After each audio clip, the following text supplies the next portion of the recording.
What's up, everybody? Welcome to the 49ers Web Zone No Huddle podcast, brought to you by Odyssey. This is Brian Renick. I am riding solo to talk about the biggest news to come out of Santa Clara in a long time, and that is the 49ers have acquired running back Christian McCaffrey from the Carolina Panthers. It's an exciting trade. McCaffrey is an exciting player.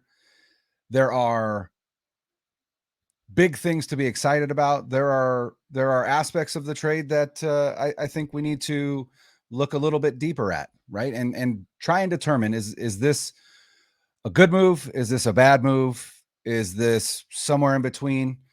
So let's go ahead and take a look at that.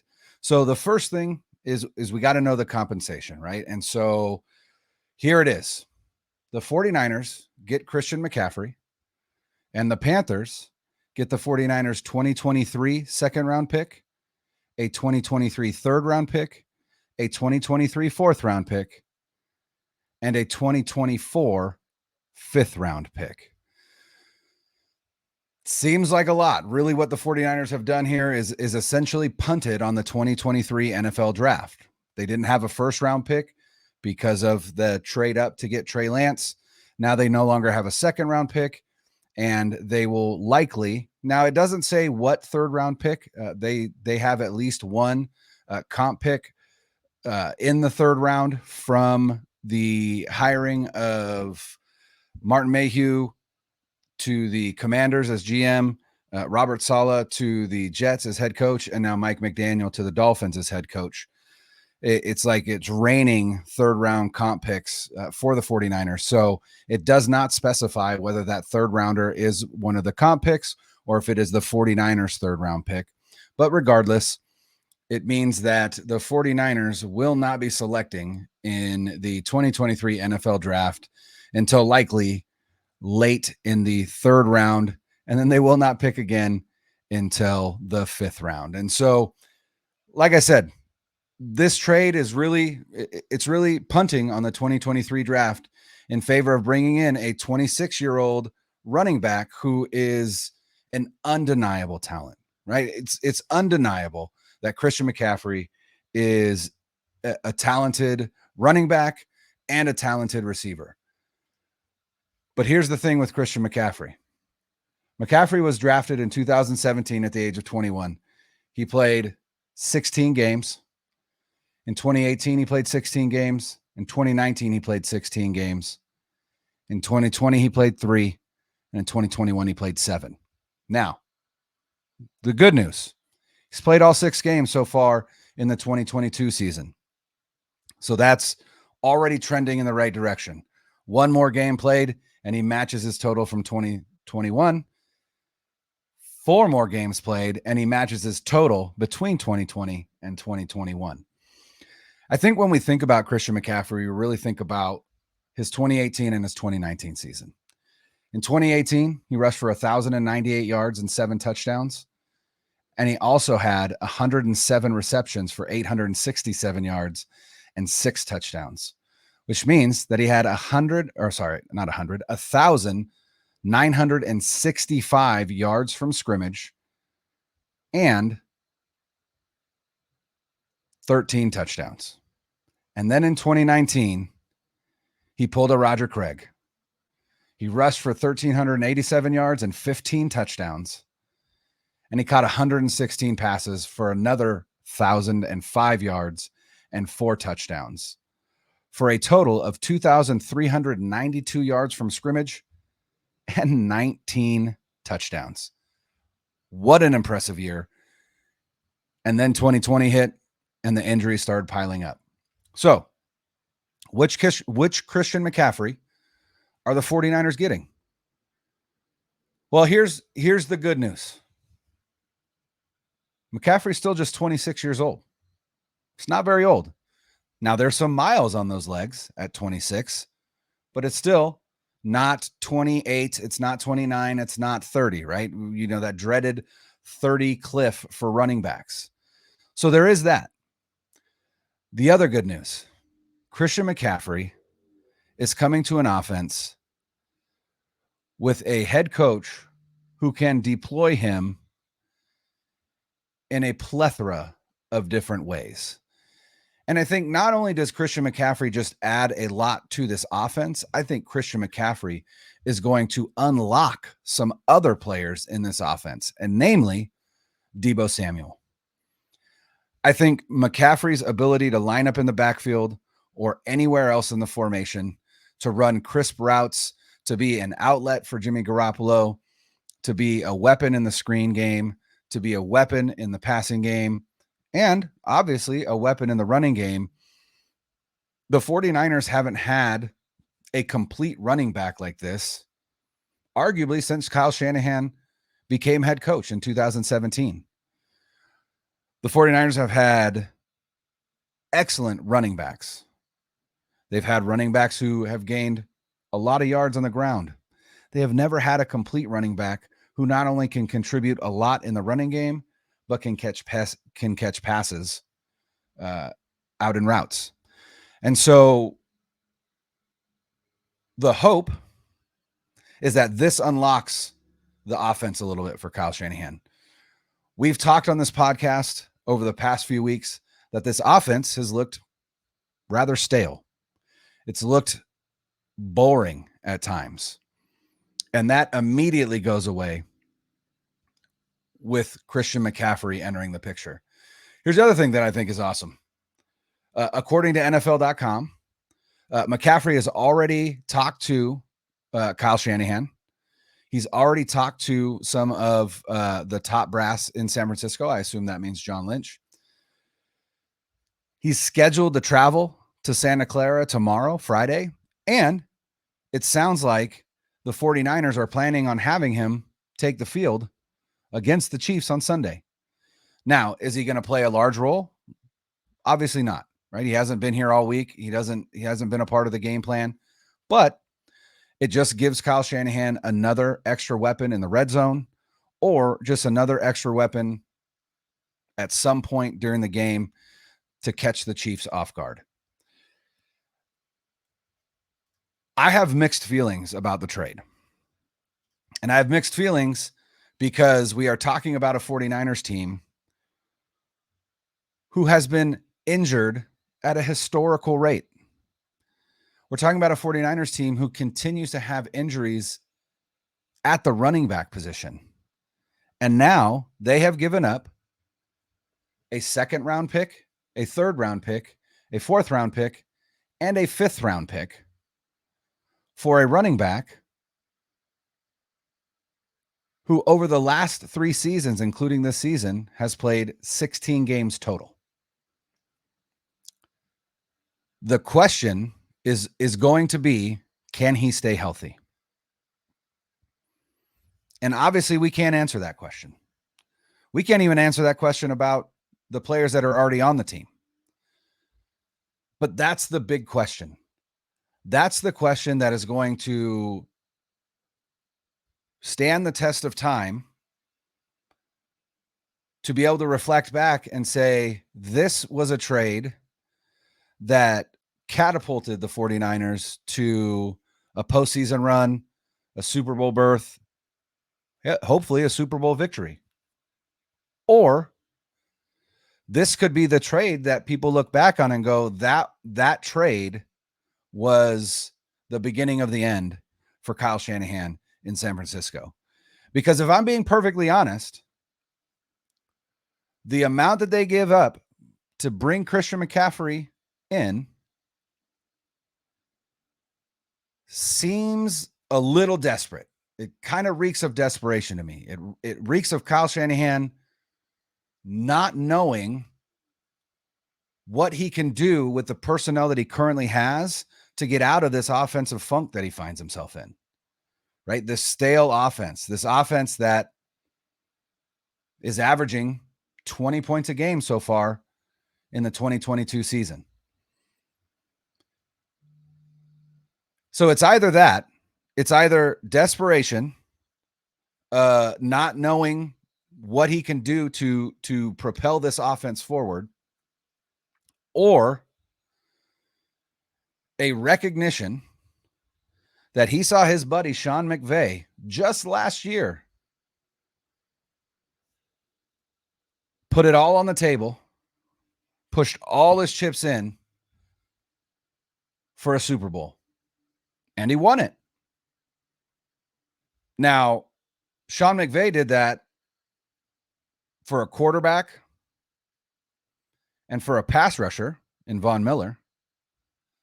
The 49ers are doing it for a running back. Not just any running back, an expensive running back. But there are some silver linings there. Here they are. 1,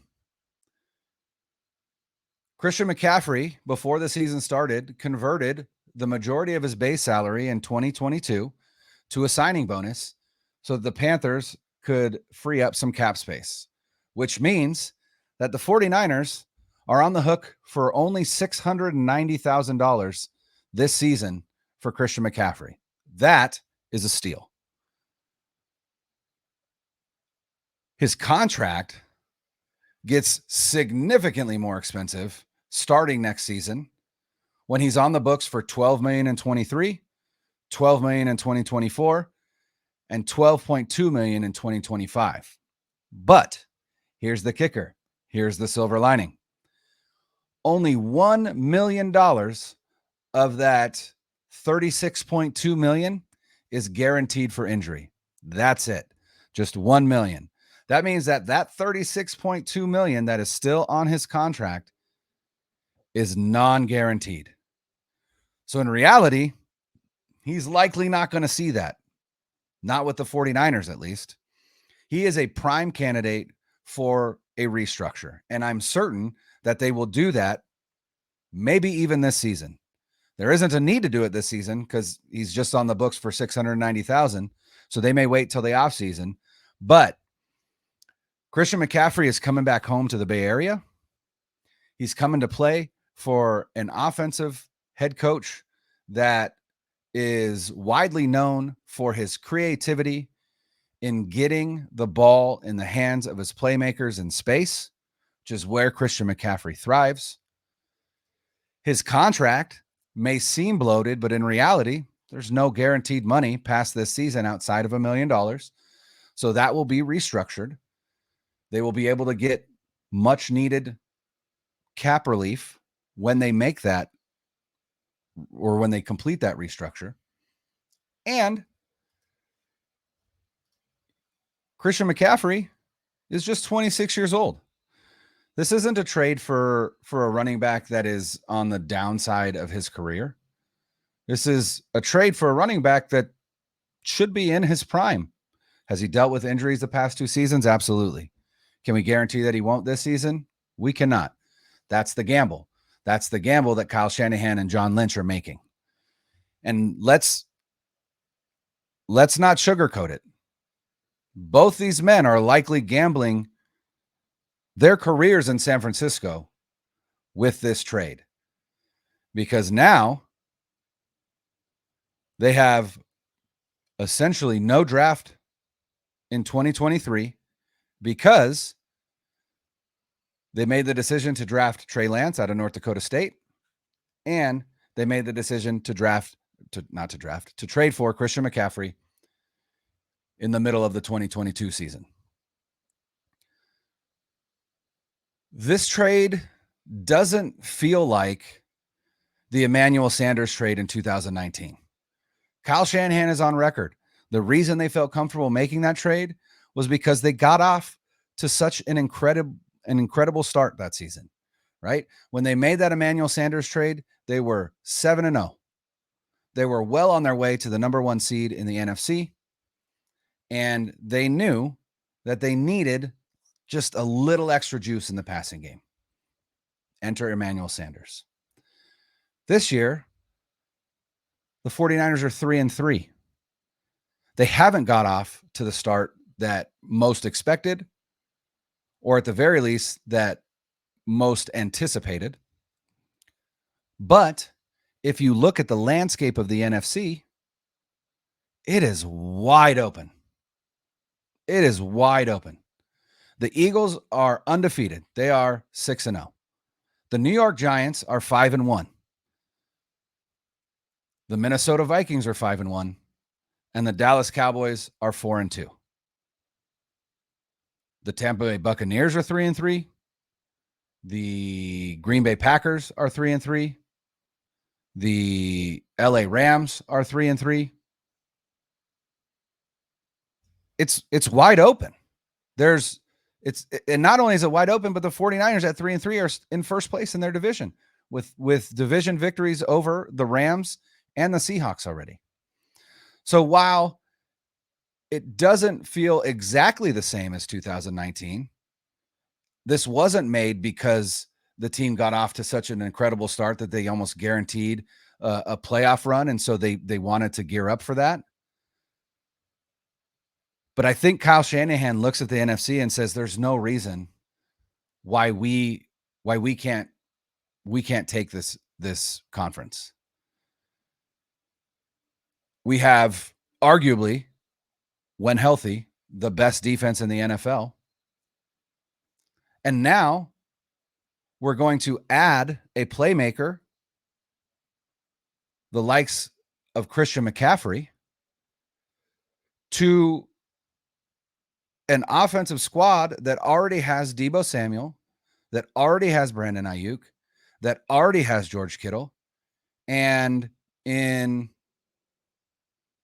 6 weeks or so, we'll also get Elijah Mitchell back. Now, all of a sudden, you have a running back room that includes Christian McCaffrey, Elijah Mitchell, Ty Davis-Price, Tevin Coleman, or Jordan Mason, depending on who they choose to hold on to, and Deebo Samuel, who can also run the ball. I think for me, I get excited thinking about things like, what's it going to look like if you have Deebo and Christian McCaffrey lined up in the backfield at the same time? What are defenses going to do? They got to be in base defense, right? You got 2 running backs on the field. So now you've got Deebo and Christian McCaffrey, who can, either one of them can take a handoff or can go out on a route from the backfield. Who's going to cover that route? Linebackers? Is there a linebacker in the league that can hang with Christian McCaffrey? No. Is there a linebacker in the league that can hang with Deebo Samuel? No.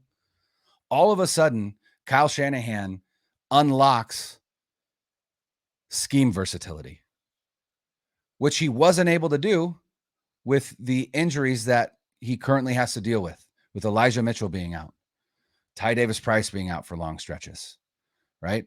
I forgot Jeff Wilson. Jeff Wilson will be a part of that, right? Tevin Coleman, Jeff Wilson, and Jordan Mason.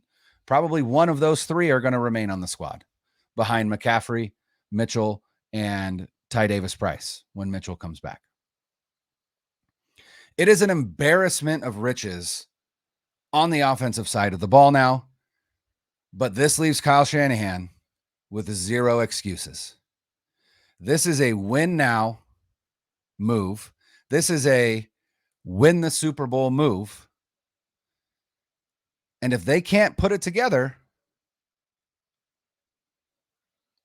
I think Kyle Shanahan's seat gets pretty hot next season. I'm excited for the trade. I'm excited to see McCaffrey in red and gold. I am excited to see Kyle Shanahan get more creative with his offense, to have these chess pieces to move around. The only concern is injuries. And that's it. But that's the concern about this entire team. And that is what gives me a little bit of pause, because they gave up a lot to get McCaffrey. Now, would I have rather seen him go to the Rams? Absolutely not. And it sounds like, from all the reporting from Tom Pelissero, from Ian Rappaport, from Adam Schefter, sounds like what it came down to was the Rams and the 49ers. So did the 49ers overpay? Yes. Did they have to keep him from the Rams? Yes. Is that a good thing? I'll say yes. I would much rather see McCaffrey in red and gold than blue and yellow. I don't want to see McCaffrey help the Rams in any way. And now he's not, because he's coming to Santa Clara and he's going to tote the rock for our San Francisco 49ers. I'm excited for Sunday.